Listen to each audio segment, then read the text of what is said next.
Reporter breaking. Ponnani ബലാത്സംഗ കേസിൽ ഒടുവിൽ എഫ്ഐആർ ഇട്ട് പോലീസ്. പ്രതികളായ പോലീസ് ഉദ്യോഗസ്ഥരുടെ പേരില്ലാതെയാണ് എഫ്ഐആർ. മുൻ പദവി മാത്രമാണ് എഫ്ഐആറിലുള്ളത്. വിനോദ് വലിയാറ്റൂർ, വി ബെന്നി, സുജിത് ദാസ് എന്നിവരാണ് കേസിലെ പ്രതികൾ. ഇവരുടെ പേരുകൾക്ക് പകരം മുൻ സിഐ, മുൻ ഡിവൈഎസ്പി, മുൻ എസ്പി എന്നിങ്ങനെയാണ് എഫ്ഐആറിൽ ചേർത്തിരിക്കുന്നത്. പരാതിക്കാരുടെ പേര് എഫ്ഐആറിലുണ്ട്. എഫ്ഐആറിന്റെ പകർപ്പ് റിപ്പോർട്ടറിന് ലഭിച്ചു. ടി വി പ്രസാദും ശ്യാം ദേവരാജും വിവരങ്ങളുമായി നമ്മളോടൊപ്പം ചേരുകയാണ്. ആദ്യം ടി വി പ്രസാദിലേക്ക്. ടി വി പ്രസാദ്, ഇത് ഡിപ്പാർട്ട്മെന്റ് ഏറ്റെടുക്കുകയാണോ ഈ കുറ്റം?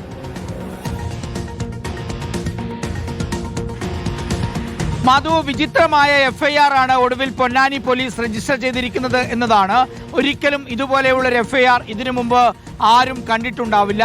മുൻ സിഐ, മുൻ ഡിവൈഎസ്പി, മുൻ എസ്പി എന്ന നിലയിലാണ് ഈ മൂന്ന് പ്രതികളുടെയും വിനോദ് വലിയാറ്റൂർ, വി ബെന്നി, സുജിത് ദാസ് എന്നിവരുടെ പേര് വെക്കാതെയുള്ള എഫ്ഐആർ. അതോടൊപ്പം തന്നെ മധു, പരാതിക്കാരിയുടെ പേര് വ്യക്തമായി മൂന്നിടങ്ങളിലായി പറഞ്ഞിട്ടുമുണ്ട് എന്നുള്ളതാണ് ഇതിലെ ഏറ്റവും പ്രധാനപ്പെട്ട കാര്യം. നമുക്കറിയാവുന്നതുപോലെ 2022 ഈ സംഭവങ്ങളുടെ എല്ലാം തുടക്കം. അന്ന് പരാതി കൊടുത്തതിന് പിന്നാലെ ഈ സ്ത്രീയെ പീഡിപ്പിച്ചു. പിന്നീട് ഇതിനെക്കുറിച്ച് പരാതിപ്പെട്ടപ്പോൾ പരാതി അന്വേഷിച്ചില്ല എന്ന് മാത്രമല്ല വീണ്ടും പീഡിപ്പിക്കുന്ന സ്ഥിതിയുണ്ടായി. അങ്ങനെ പിന്നീടാണ് ഏതാണ്ട് 4.5 വർഷം നീണ്ടുനിന്ന നിയമ പോരാട്ടത്തിനൊടുവിലാണ് പൊന്നാനി മജിസ്ട്രേറ്റ് കോടതി എഫ്ഐആർ രജിസ്റ്റർ ചെയ്യാനുള്ള നിർദ്ദേശം കൊടുക്കുന്നത്. എന്നിട്ടും എഫ്ഐആർ രജിസ്റ്റർ ചെയ്തില്ലെന്ന് മാത്രമല്ല, കഴിഞ്ഞ ദിവസം ഇവർ ഹൈക്കോടതിയെ സമീപിക്കുകയും ചെയ്തു. ഹൈക്കോടതി അത് ഒറ്റപ്പെട്ട സംഭവമാണ്. സമൂഹത്തിൽ പലരും ക്രിമിനൽ സ്വഭാവം കാണിക്കുന്നവരെ പോലെ തന്നെ അത് സ്വാഭാവികമായും ഡിപ്പാർട്ട്മെന്റിൽ ഉണ്ടാകുമെന്നൊക്കെയാണ് പ്രതിരോധങ്ങളായി ഉണ്ടാവുക. ഇത് വ്യക്തിപരമായി തന്നെ നിർവഹിച്ച ക്രൈമാണ്. അതിൽ എഫ്ഐആർ ഇടാൻ കോടതി നിർദ്ദേശം ഉണ്ടാകുമ്പോൾ അതിന് പകരം സ്ഥാനപ്പേര് വെക്കുമ്പോൾ അതിന്റെ കറ, ആ ചെയ്യുന്ന ക്രൈമിന്റെ കറ ഡിപ്പാർട്ട്മെന്റിൽ ഇരിക്കട്ടെ എന്ന് വെക്കലല്ലേ? ഉറപ്പായും മാധു, അങ്ങനെ തന്നെയാണ്. കാരണം ഇതിലൊരു പ്രധാനപ്പെട്ട കാര്യമുള്ളത്, മുൻ എസ്പി, മുൻ ഡിവൈഎസ്പി, മുൻ സിഐ എന്ന് പറയുന്നത് ആ പദവിയിൽ ഇത്രയും കാലം ഇരുന്ന എല്ലാവരുടെയും നെഞ്ചത്തേക്കാണത് വരുന്നത് എന്നുള്ളതാണ്. സുജിത് ദാസിന്റെ പേര് പറയാത്തത് കൊണ്ട് ഇതിന്റെ തൊട്ട് മുമ്പുണ്ടായ എസ്പി ശശിധരനാണെന്ന് വേണമെങ്കിൽ തെറ്റിദ്ധരിക്കാം. അതുപോലെ തിരൂരിൽ ബെന്നിക്ക് മുമ്പുണ്ടായിരുന്ന ഡിവൈഎസ്പി ആണെന്ന് തെറ്റിദ്ധരിക്കാം. പൊന്നാനിയിൽ ഈ പറയുന്ന വിനോദ് വലിയാറ്റൂരിലതിന്റെ മുമ്പുണ്ടായിരുന്ന ഏതെങ്കിലും ഒരു സിഐമാരിൽ ഒരാളാണെന്ന് തെറ്റിദ്ധരിക്കാം. ഇങ്ങനെ ഒരു എഫ്ഐആർ ചരിത്രത്തിൽ ഉണ്ടായിട്ടില്ല എന്നുള്ളത് തന്നെയാണ് കേസ് അട്ടിമറിക്കാനുള്ള വലിയ നീക്കം തുടക്കം മുതൽ തന്നെ ഇതിലുണ്ടായിരുന്നു എന്ന് വ്യക്തമാണ്. കാരണം അല്ലെങ്കിൽ 4.5 വർഷക്കാലം സുപ്രീം കോടതി വരെ ആ അതിജീവിതയ്ക്ക് പോകേണ്ടി വരില്ലായിരുന്നു എന്നുള്ളതാണ്. ഏറ്റവും ഒടുവിൽ എഫ്ഐആർ രജിസ്റ്റർ ചെയ്യാൻ വേണ്ടിയുള്ള കോടതി നിർദ്ദേശം ഉണ്ടായതിനു ശേഷവും എഫ്ഐആർ രജിസ്റ്റർ ചെയ്യാൻ തയ്യാറായില്ല. ഏറ്റവും ഒടുവിൽ ഇതാ ഹൈക്കോടതിയുടെ നിർദ്ദേശപ്രകാരമുള്ള എഫ്ഐആറിലാണ് ഈ വിചിത്രമായ നടപടി. പ്രതികളുടെ പേരില്ലാതെ പ്രതികളുടെ മുൻ പദവികൾ പറഞ്ഞ് മാത്രവുമല്ല മാധു, എഫ്ഐആർ നോക്കിയാൽ നമുക്ക് കാണാൻ കഴിയും അവരുടെ പെർമനന്റ് അഡ്രസ്, സ്ഥിര മേൽവിലാസമായി കൊടുത്തിരിക്കുന്നത് അവർ നേരത്തെ ജോലി ചെയ്തിരുന്ന അതേ ഓഫീസാണ്. കാരണം സുജിത് ദാസ് മുമ്പ് SP ആയ സമയത്ത് അവിടെ ഉണ്ടായിരുന്ന SP മലപ്പുറം എന്ന അഡ്രസ്സാണ് ഈ എഫ്ഐആറിൽ സ്ഥിരം മേൽവിലാസമായി കൊടുത്തിരിക്കുന്നത്. അതായത് അവരുടെ വീട്ടിലെ അഡ്രസ് പോലും കൊടുക്കാൻ തയ്യാറായിട്ടില്ല എന്നുള്ളതാണ്. കണ്ടാലറിയാത്ത പ്രതികൾ ഇങ്ങനെയൊന്നുമല്ലല്ലോ. ഈ കേസ് കോടതിയിൽ, സുപ്രീം കോടതി വരെ പോയതാണ്. പോലീസിന് വളരെ വ്യക്തമായി അറിയാവുന്ന ആളുകളാണ്.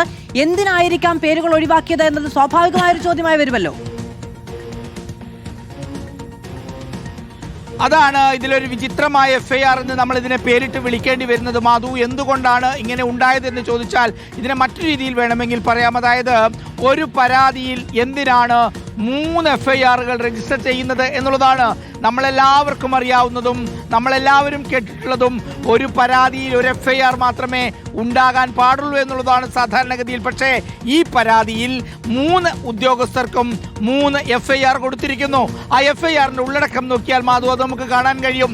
വെറും 3 വരിയിലാണ് കാര്യങ്ങൾ പറഞ്ഞൊതുക്കിയിരിക്കുന്നത് എന്നുള്ളതാണ്. അതായത് കോടതിയുടെ നിർദ്ദേശം കൊണ്ട് മാത്രം, കോടതിയുടെ നിർബന്ധം കൊണ്ട് മാത്രം എടുക്കുന്ന ഒരു പേപ്പറായി ആ എഫ്ഐആർ മാറുന്നു എന്നുള്ളതാണ്. ഇനിയിപ്പോൾ ഈ പേര് വെച്ച്, ഈ പേരില്ലാത്ത എഫ്ഐആർ വെച്ച് എങ്ങനെയാണ് കേസ് മുന്നോട്ട് കൊണ്ടുപോവുക എന്നുള്ളതാണ്. ഇപ്പോഴുള്ള അഡ്രസ്സ് വെച്ച് ഒരു സമൻസ് അയച്ചു കഴിഞ്ഞാൽ അത് കിട്ടുന്നത് നിലവിലുള്ള പൊന്നാനി സിഐക്കാണ്, അതുപോലെ തന്നെ നിലവിലുള്ള തിരൂർ ഡിവൈഎസ്പിക്കാണ്, നിലവിലുള്ള മലപ്പുറം എസ്പിക്കാണ്.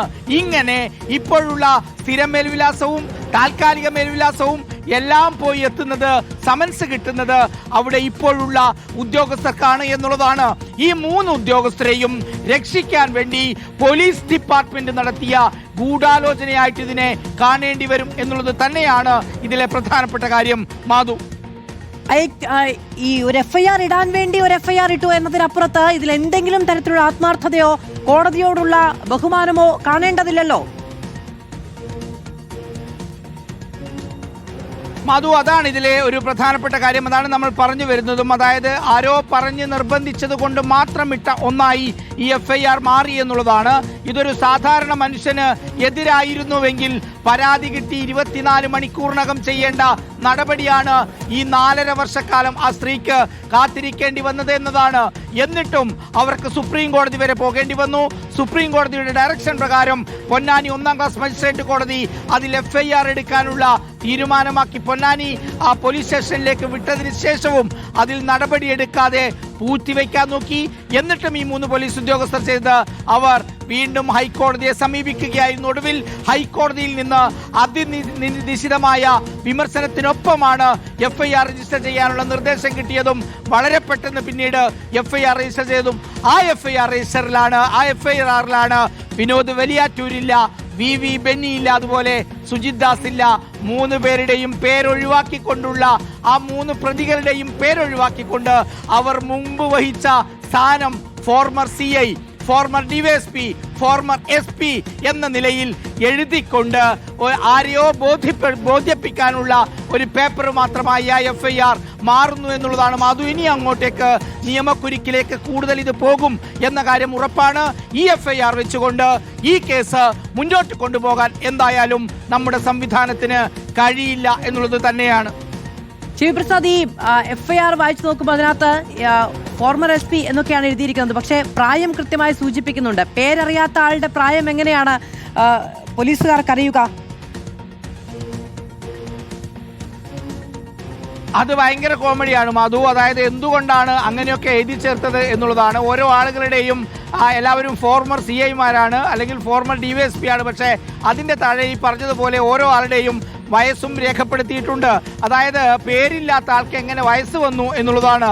അതായത് മുൻ CI എന്ന് പറഞ്ഞാൽ പൊന്നാനി പോലീസ് സ്റ്റേഷനിൽ ഇത്രയും കാലം ജോലി ചെയ്ത ഏത് CIയും ആവാം എന്നുള്ളതാണ്. മലപ്പുറം മുൻ SP എന്ന് പറഞ്ഞാൽ അത് ഏത് SP-യും ആകാം എന്നുള്ളതാണ്. ഇനി എങ്ങനെയാണ് ഈ പ്രതികളെ തിരിച്ചറിയുക എന്ന ഒരു ചോദ്യമുണ്ട്. ഇനിയിപ്പോൾ ഈ 3 പേരും ഒരു കാരണവശാലും ഈ എഫ്ഐആർ നിലനിർത്തിക്കൊണ്ട് നിയമപരമായ നടപടികളെ നേരിടാൻ കഴിയില്ല എന്നുള്ളത് വസ്തുതയാണ്. ഏത് കോണിൽ നിന്നുള്ള തീരുമാനപ്രകാരമാണ് ഈ എഫ്ഐആർ പൊന്നാനി പോലീസ് എടുത്തത് എന്നുള്ളതാണ്.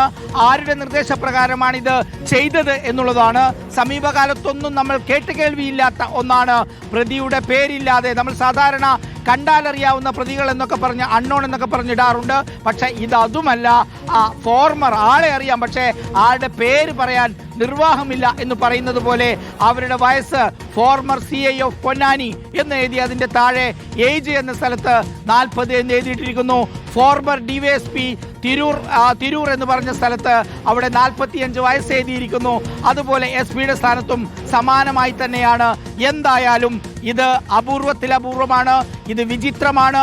3 പോലീസ് ഉദ്യോഗസ്ഥരെ എല്ലാ കോണുകളിൽ നിന്നും രക്ഷിക്കാനുള്ള നീക്കം നടക്കുന്നതിൻ്റെ ഏറ്റവും ഒടുവിലത്തെ ഉദാഹരണം കോടതിയെ പോലും പരിഹസിച്ചുകൊണ്ട് പൊന്നാനി പോലീസ് സ്റ്റേഷനിൽ ഉണ്ടായിരിക്കുന്നു.